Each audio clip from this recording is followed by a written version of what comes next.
Praise the lord. దేవుని నామానికి మహిమ కలుగును గాక. మన ప్రభువును రక్షకుడైన యేసుక్రీస్తు వారి నామం పేరిట అందరికీ శుభాభివందనాలు తెలియజేస్తా ఉన్నాను.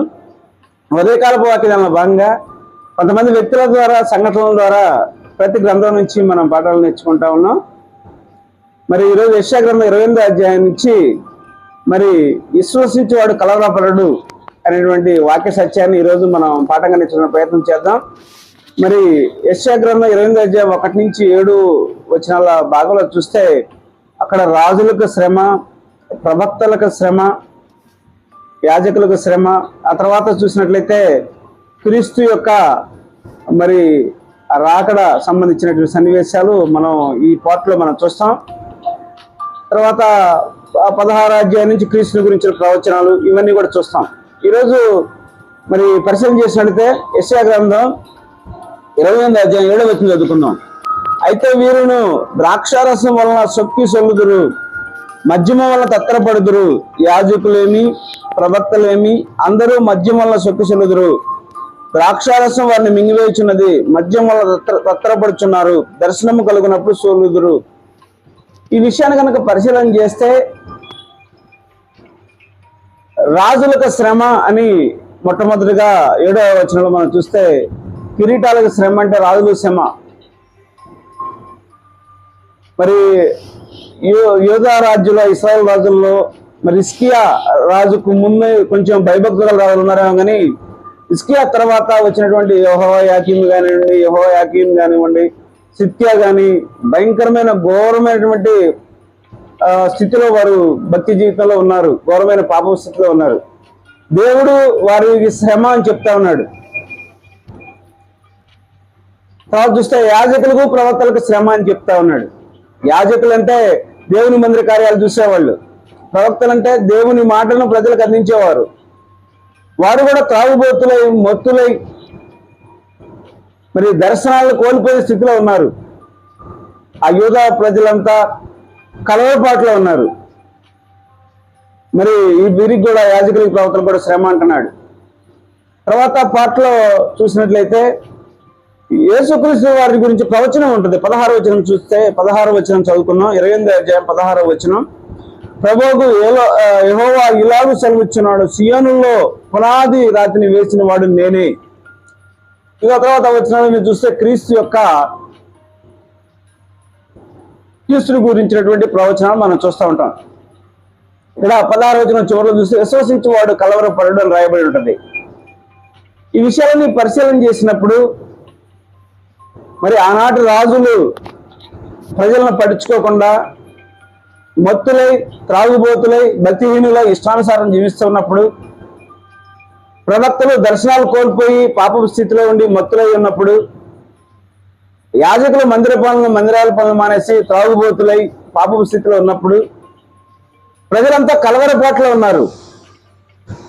ఆ కలవరపాట్లో ఉన్న ప్రజలని దేవునిపై విశ్వాసం ఇచ్చిన వాడు కలవరపడడు అని చెప్తూ క్రీస్తు యొక్క ప్రవచనాన్ని గురించి ఆనాటి ప్రజలకి యెషయా దేవుని యొక్క మాటను చెప్తా ఉన్నాడు. పరిశీలన చేసినట్లయితే ఆ వచనాన్ని కనుక మనం పరిశీలన చేసినట్లయితే 16వ వచనం, ప్రభువు యెహోవా ఇలాగ సెలవిచ్చున్నాడు, సియోనులో పునాదిగా రాతిని వేసిన వాడు నేను. ఇక్కడ కాదు, పునాది రాయి సియోనులోనే. అంటే పరలోకం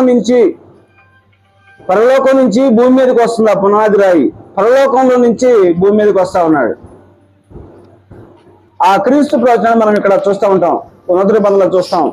ఇల్లు కట్టువాడు నిషేధించబడిన రాయి తలకు మూల రాయి అని మనం చూస్తూ ఉంటాం. ఆ రాయి ఈ కలవరపాటును తీసివేసేటువంటి రాయి.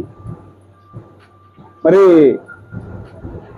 సహజంగా అశ్షూరు సామ్రాజ్యం ఉంది, బబులోను సామ్రాజ్యం ఉంది, మాదీయ పారసిక సామ్రాజ్యం, రోమా సామ్రాజ్యం ఉంది. ఈ యొక్క పునాది రాళ్ళు పెట్టివేయబడ్డాయి, కానీ ఈ క్రీస్తు అనే పునాది కదిలించబడదు. మరి దేవుని బిడ్డలుగా దేవునిపై విశ్వాసం వస్తే మనకి తలగా ఆయన ఉన్నాడు, శిరస్సుగా. ఈ రాయి కదిలించబడేది కాదు. ఎవరైతే క్రీస్తు బిడ్డలుగా ఉంటారో ఆ క్రీస్తు రాజ్యము శాశ్వతంగా ఉండేది, కదిలించబడేది కాదు. నిత్య జీవానికి తీసుకెళ్లేది, శాశ్వతంగా దేవునితో ఉంచేది అనేటువంటి ఆ ప్రాఫెసీ ఇక్కడ చెప్తున్నాడు. ఇంకా పరిశీలన చేసినట్లయితే అంత్యదినాల్లో పరిస్థితులు ఘోరంగా ఉంటాయని రాజ్యాల్లో చెప్పబడి ఉన్నాయి. ఆ శ్రమల్లో కూడా దేవుని బిడ్డలకు దేవుడు తోడై ఉంటాడు అనే విషయాన్ని ఇక్కడ మనకి చెప్తా ఉన్నాడు. మరి రాజులు ఘోరంగా ఉన్నప్పుడు, అదేవిధంగా ప్రవక్తలు ఘోరమైన స్థితిలో ఉన్నప్పుడు, ప్రజలు నడిపించే వాళ్ళు లేనప్పుడు, మరి క్రీస్తు అనేటువంటి ఆ పునాది రాయి, సహజంగా ఇల్లు కట్టినప్పుడు పునాది రాయి వేస్తాం. ఆ పునాది రాయిని బట్టే ప్లాన్ మొత్తం నడుస్తూ ఉంటది. ఇప్పుడు సహజంగా అన్ని రాళ్ళు వాల్యూ రాదు. దారిలో పోతున్నప్పుడు రాళ్ళు ఉన్నప్పుడు మరి డైమండ్ వజ్రం ఉందనుకోండి, వాటిని చెక్కి పరిశోధించి, ఇక్కడ పరిశోధించబడిన రాయి అని రాయబడింది. 16వ వచనం 3వ లైన్ చూస్తే, అది పరిశోధించబడిన రాయి, అమూల్యమైన తలరాయి, బహుస్థిరమైన పునాది అయిన మూలరాయిగా ఉన్నది, విశ్వసించేవాడు కలవరపడ్డాడు. ఈ మాటలు చూస్తే పరిశోధించబడిన రాయి. మరి బాప్తీసం తీసుకున్నాక శరీరాశ, నేత్రాశ, జీవటములతో పరిశోధించబడి వాక్యంతో గెలిచాడు, వాక్యంతో జయించాడు. ఆ విధంగా పరిశోధించబడిన రాయి. ఇప్పుడు మరి వజ్రం కానీ వైడూర్యం కానీ దొరికినప్పుడు వాటిని స్టోన్స్ ని చెక్కి ఒక షేప్ చేసి రాజులు రాణులు మరి ఆ కిరీటాల్లో పొదుగుతారు. అదేవిధంగా శ్రమలతోటి ఏదైతే ఉందో పరిశోధించబడి అమూల్యమైన రాయి, అమూల్యమైన రక్తం, విలువ కట్టలేని రక్తంతో మనం అన్నాడు. ఆయన బిడ్డలుగా మనకు కూడా ఆ పరిశోధన జరిగిద్ది. శరీరాశ, నేత్రాశ, జీవపటమము, ఈ ప్రాసెస్ లో మనం కూడా ఎంటర్ అవుతాం. ఎప్పుడైతే ఆయన విశ్వసిస్తామో, ఆయన ఆజ్ఞలు గైకుంటామో, మనం కూడా వాటిని జయించుకుంటా ఉంటాము.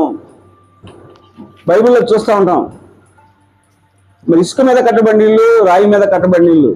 ఇసుక మీద శ్రమల రంగంలో, కష్టాల రంగంలో, తుఫాన్ రంగంలో ఇసుక మీద ఇల్లు కట్టబడింది, ఎగిరిపోయింది.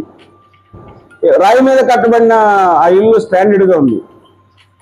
కాబట్టి ఈరోజు నువ్వు నేను పరిశీలన చేయాల్సింది ఏంటంటే, జీవితంలో వచ్చే కష్టాలు, శ్రమలకి కలవరపడకుండా పరిస్థితులు ఎట్లా ఉన్నా ఆయన మీద విశ్వాసం ఉంచితే ఆయన మనల్ని నడిపిస్తాడు, నిత్య జీవానికి తీసుకెళ్తాడు. మన పౌరుషత్వం పరలోకాంది, మన యాత్రికులము పరదేశులము. మన పౌరుషత్వం పరలోకాంది. ఇక్కడ ఆధార్ కార్డులు, ఈ ఇండికేషన్స్ ఇవన్నీ కూడా శాశ్వతం కాదు. సియోను నుండి, పరలోకం నుండి దేవుడు మన కోసం వచ్చాడు. తిరిగి మనల్ని ఆయన అమూల్యమైనటువంటి ఆయన రక్తంతో మనం కొనబడ్డాము. మనం విలువైన పాత్రలుగా మనిషి తనతో పాటు పరలోకాన్ని తీసుకెళ్తా ఉన్నాడు. కాబట్టి ఈరోజు యెషయా గ్రంథంలో ఈ ప్రాపసీ ద్వారా మనం నేర్చుకోవాల్సింది ఏంటంటే, ఏ విషయం మీద కలవరపడకుండా దేవునిపై విశ్వాసం ఉంచి, రాజ్యాలు ఏ విధంగా ఉన్నా, మరి ప్రవక్తలు ఏ విధంగా ఉన్నా, పాస్టర్లు ఏ విధంగా ఉన్నా, నువ్వు మాత్రం కలవరపడకుండా దేవుని వైపు చూస్తే దేవుడు నిశ్చయంగా ఆయన నడిపిస్తాడు. శ్రమలో కూడా తోడై ఉంటాడు, నిత్య జీవాన్ని తీసుకెళ్తాడు. కలవరపాటు లేకుండా జీవితం ముందు కొనసాగించబడాలి. దేవుడి పరిశుద్ధ మాటలు వినికిడిలో దీవించి ఆశీర్వదించిన గాక. వీడియో కనుక నచ్చినట్లయితే లైక్ చేయండి, షేర్ చేయండి, సబ్స్క్రైబ్ చేసుకోండి. God bless you all. అందరికీ వందనాలు.